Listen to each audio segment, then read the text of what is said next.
There, I'm Clifford Bates, and welcome to um, Reading the Prince. This is the introduction to the repeat of this series, not a repeat of the old series.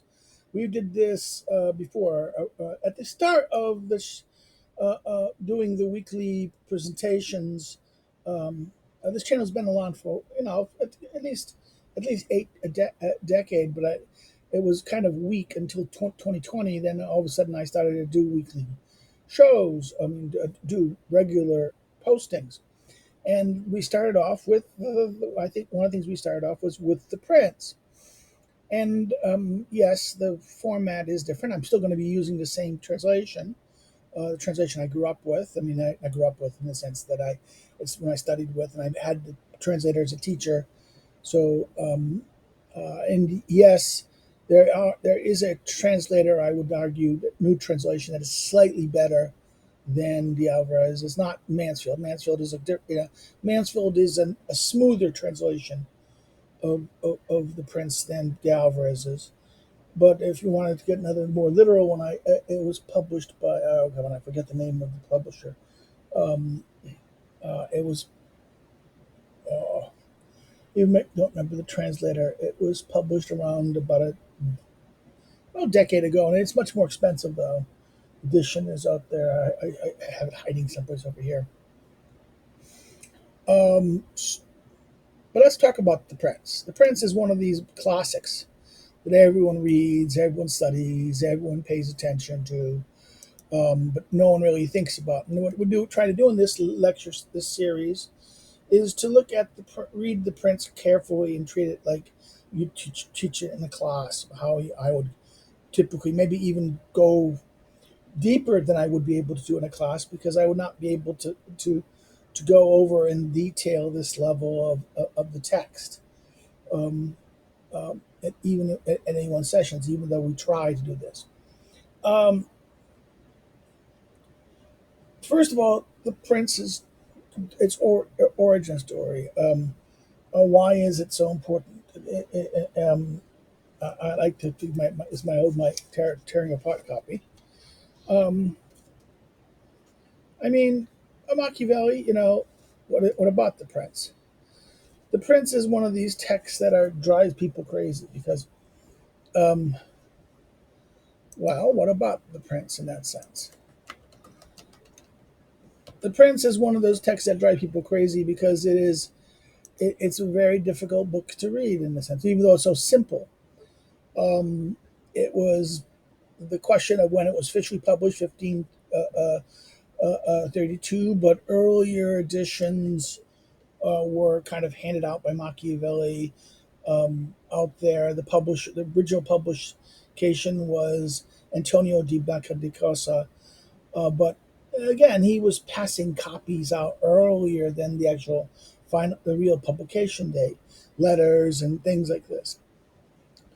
The 1513, in other words, Machiavelli's correspondence, says that a version appears to be distributed in 1513 using the title Die Principatos, Don Principalities. However, the printed version was not available until 1523, right? The Prince is a treatise, and it's unlike the treatises of the time, which were mostly written in Latin. The Prince is written in Italian. He will use Latin title and a Latin um, headers, the chapter titles, but the body of the text is Italian rather than Latin, the vernacular Italian rather than Latin, and this practice of relying on the Italian is again tied to Divine Comedy, and what's happening in Italian Renaissance literature at this time. You have to remember Machiavelli is also one of the. He's not a poet per se, but he writes a play, two plays that are very well received. Dragula, Eclipsia. In fact, scholars of Italian literature will point to Machiavelli and say, well, he's one of the early origins of the language in that sense, not only the Prince, Um, so the Prince is a very important work in that sense.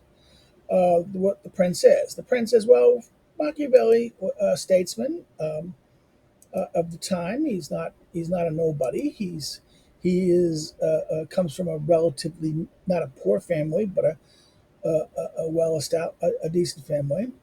Third child and first son of an attorney, Bernardino Ninacolo, and his wife, but Batamila, Anila, right? And it's descended from the old Marquis of Tuscany, the family, Machiavelli family, comes and to have produced 13 Florentine justices. One of the offices of the group of the 9 citizens selected by lot every 2 months, who forms the government or the Signora. In other words, he was never, though, a full citizen of Florence because of the nature of Florentine citizen. So therefore, even though he was an important role of Machiavelli's father, he was not ever one. Machiavelli himself married Martina Corselli in 1501. They had 7 children, 5 sons, 2 daughters. Now, what is so interesting about Machiavelli? Machiavelli was relatively well educated. He knew, he knew Latin. He was well taught in Latin, grammar, rhetoric, and Latin by his teacher. The question is, does he know Greek? It's unknown. Most people think not. Um, he would be familiar with the classic texts mostly through Latin translations. You have to remember at the time he's writing in Florence. Leonardo Bruni in his retranslations of Aristotle has been done. So maybe if he's reading Aristotle, he might have encountered it with Bruni's translations, and that's at the rhetoric and the ethics and the politics. Um, the Princes of Machiavelli was a political actor in that sense. Remember, he played a very important role of the offices. He held political officers, and that um, he was one of the leading, um, not leading, but he was part of the 10 officers that ruled the Florentine Republic. Um, he was kind of, how can I say this? He basically was the acting as basically like the foreign minister and diplomatic service, negotiating for Florence, um, um, uh, heavily negotiating Florence's position in the contest within Europe, and within not only Europe but also between the powers of the various Italian cities, the various Italian states in that sense, the states of Italy, fighting for domination of Italy, and the two outside powers, Spain and France, both intervening in French affairs to get secure, both not only wishing to get secured, both of them trying to get secured control of the two major kingships, that the Kingdom of Milan and the Kingdom of Naples. Right, that's the French king wanted the Napoleon, the Spanish king wanted the Napoleon. They fought over the titles of Naples. The French finally will get domination over the Million. Again, the wars of this period and the rise of the Pope Alexander the Sixth, the Borgia popes, right, who sought to increase the church's affairs in the matter. Machiavelli is a leading. It's kind of like one of the leading. How can I say this? Leading people in charge of negotiations and dealing with the foreign policy and the diplomacy of the thing. One of his teacher, he will. How can I say this? he was in charge of the second chancery, the medieval writing office, and put Machiavelli in charge of production of government documents like this and other things. Well, one of the tragedies of Machiavelli's reign is he was basically leading the negotiations with diplomats in Spain and France, the French king monarch, the French court, the Italian court, not the Italian court, but the Spanish court. Um, he had influence in the church court. Then what happened was Julius, with the death of Alexander, um, um, and Borgia did not become the pope from his father, but rather the enemy, Julius II, comes pope. And Julius II is the warlike pope. He's fight many battles. What happens is that the Medicis, backed by Pope Julius II, used Spanish troops to defeat the Florentines at Pareto in August of 1512. In the wake of the siege, Piero Sinoli resigned as the Florentine head of state and fled into exile. The experience Machiavelli would, like Machiavelli's time in foreign court, with the Borgias, influence his political writing in this sense. In other words, the Florentine state and the republic was dissolved. Medici was removed from office and banished from a year. In 1513, what happened was he was accused of a conspiracy against the Medicis, and he was imprisoned, tortured, with a rope in the prisoner. He is hanged from bound wrists from his back, forcing his arms to bear their weight and dislocating his shoulders. He denied involvement and was released after 3 weeks.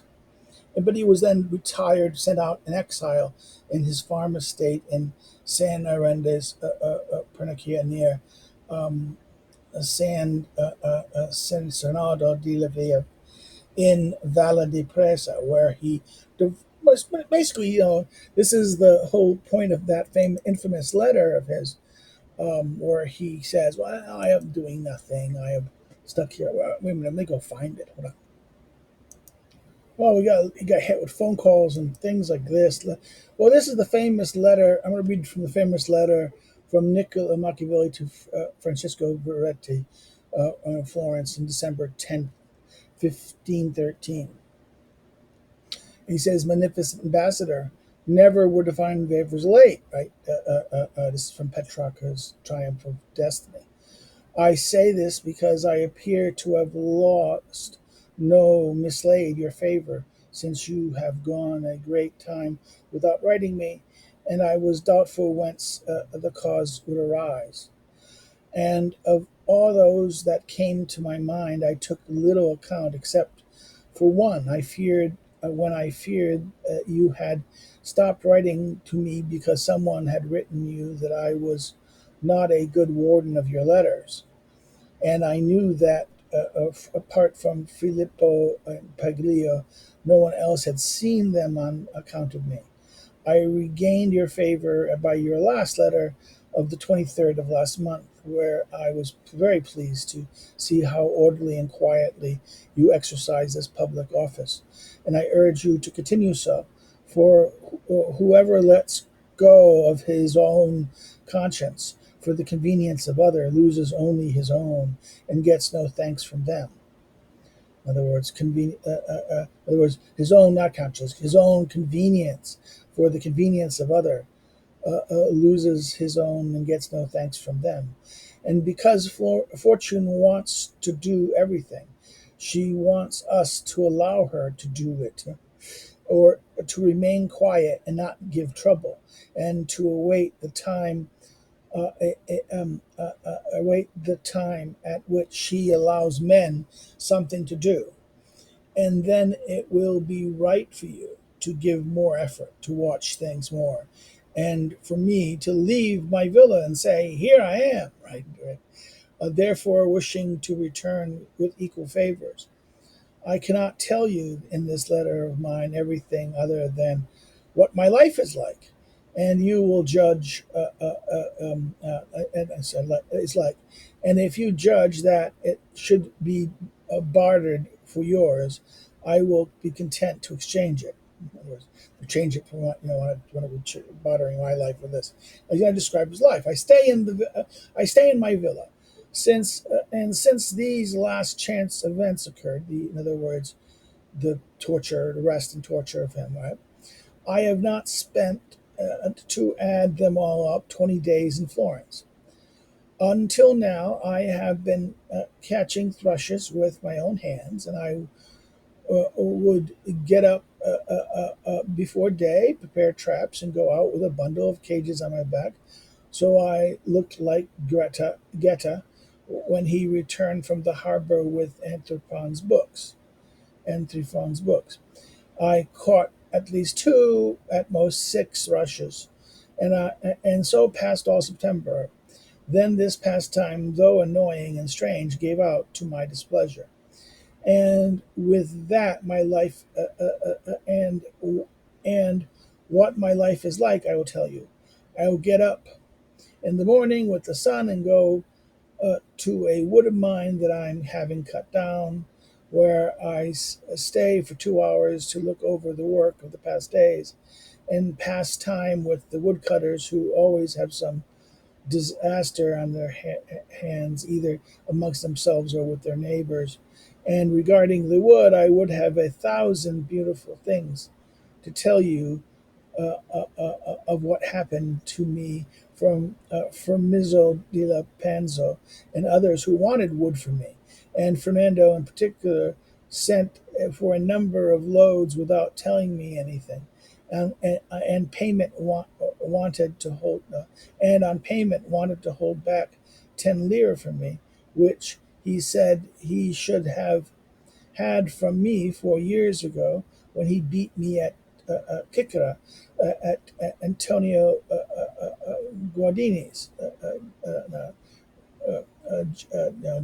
Gocciolini house. I began to raise the devil and was on the point of accusing the driver who had gone for it of theft, but Giovanni Machiavelli came between us and brought us to agree.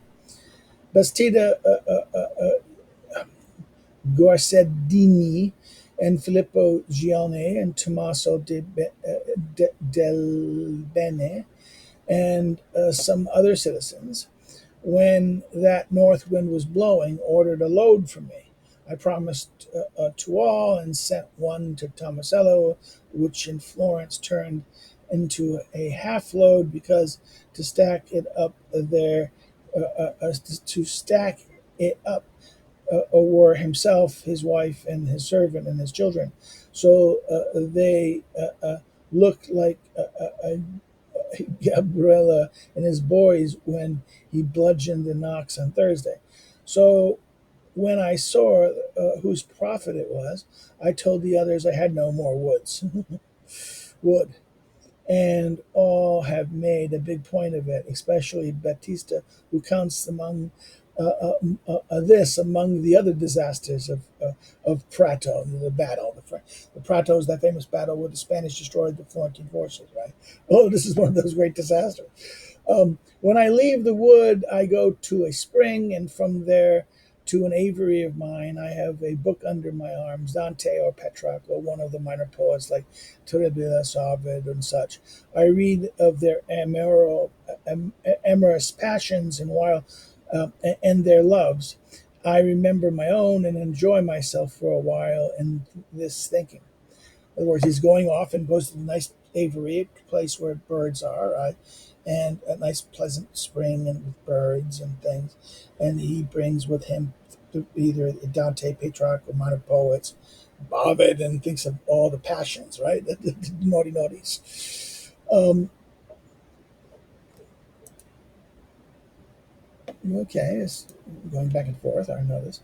In other words, and then I move on.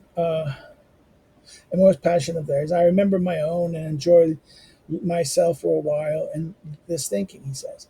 Then I move on along the road to the inn, I speak with those passing by. I ask them news of the places from their places, and I learn various things. And I note the various tastes and different fancies of men. In the meantime comes the hour to dine, and I eat with my company what food this poor villa and tiny patrimony allows. Having eaten, I return to the inn. There is the host, ordinary a butcher, a miller, two bakers. With them, I become a rascal for the whole day, playing at kikara and tekaratak, games like bowling and other games, from which arise a thousand quarrels and countless abuses and insulting words. And most times we are fighting over a penny, and yet we can be heard shouting from San Casinino, thus involved with thus involved with these vermin. I scrape the mold off my brain, and I satisfy the malignity of this fate of mine, as I am content to be trampled on this path, so as to see if she will be ashamed of it. In other words, whether fortune will be ashamed of it. In other words, this malignity of he's admits it is suffering of a malignity of fortune. In other words, he has to suffer these people, these crass people, as a means of scraping the mold from his head, right, brain, and as a satisfied that, and therefore whether fate will be ashamed of that he's in this situation. When evening has come, I return to my home and I go into my study. At the door, I take off my clothes of the day covered with muck and mire, and I put on my regal and courtly garments. And decently reclothed, I enter the ancient courts of ancient men, where, received by them lovingly, I feed on the food that alone is mine, and that I was born for. There I am not ashamed to speak with them, and ask them the reasons for their actions, and they, in their humanity, reply to me. And for the space of 4 hours, I feel no burden. I forget every pain. I do not fear poverty. Death does not frighten me. I deliver myself entirely to them. And because Dante says that to have understood without retaining does not make knowledge, I have noted what capital I have made from their conversations, and have composed a little work, De Principatus, where I dwell as deeply as I can into reflection on the subject, debating what a principality is, what kinds they are, and how they are acquired, how they are maintained, and why they are lost.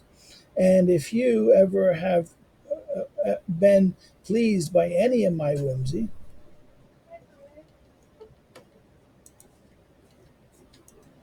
alas, another intervention by the wife coming in and trying to do something. Um, so he says, you know, if you've ever been pleased by my whimsies, this one should not displease you. And to a prince, and especially a new prince, it may be welcome. So I am addressing it to magnificent Guadio Flippio di Casa Viti, no, no, Gil- Giuliano, who was the Medici Duke of Nemours, son of Lorenzo. Right? He died, and therefore has to give names after someone else. In other words, he ends up tending it for one person, but he then dies. Filippo Cesavecilla has seen it, and he can give you an account of part both of the thing itself and the discussions I had with him. Although I am I am all the time fattening and polishing it. You wish, magnificent ambassador, that I leave this life and come to enjoy your life with you. I will do it at any. I will do it in any case. But what tempts me now is certain dealings of mine which I will have done in 6 weeks. That makes me doubtful. What makes me be doubtful is that Sodinelli are there, and whom I would be forced, if I came, to visit and speak with. I should fear that at my return I would not expect to get out of my house, but I would get out off at the Baradero, which is the prison, right? The prison. For although this state has very great foundations and great security, it is new, and of this suspicious, because of this suspicious. Nor does it lack wiseacres who appeared like Benatili would let others run up a bail and leave me to think of paying. I beg you to relieve me of this fear, and then I will come in time stated to meet you anyways. I have discussed with Filippo this little work of mine, whether to give it to him or not, and if it is good to give it, whether it would be good for me to take or send it to you. Um, Not giving it would make me fear that at least it would not be read by Giuliano, and that this Argandelli would take for himself the honor of this little effort of mine, someone else's. The necessity that chases me makes me give it, because I am becoming worn out and cannot remain as I am for a long time without becoming despised because of poverty. Besides the desire I have that these Medici lords begin to make use of me, even if they should begin by making me roll a stone. For I should, for if I should not, then win them over to me, I should complain of myself. And through this thing, if it were read, one would see that I have neither slept nor played away these 15 years. I have been at the study of the arts of the state, and anyone should be glad to have the service of one who is full of experience at the expense of another. And one should not doubt my faith, having always observed faith. I speak now, not now, be learning to break now. I ought not now to be learning to break it. Whoever has been faithful and good for 43 years, as I have, ought not to be able to change his nature. And my faith and goodness, my poverty is witness.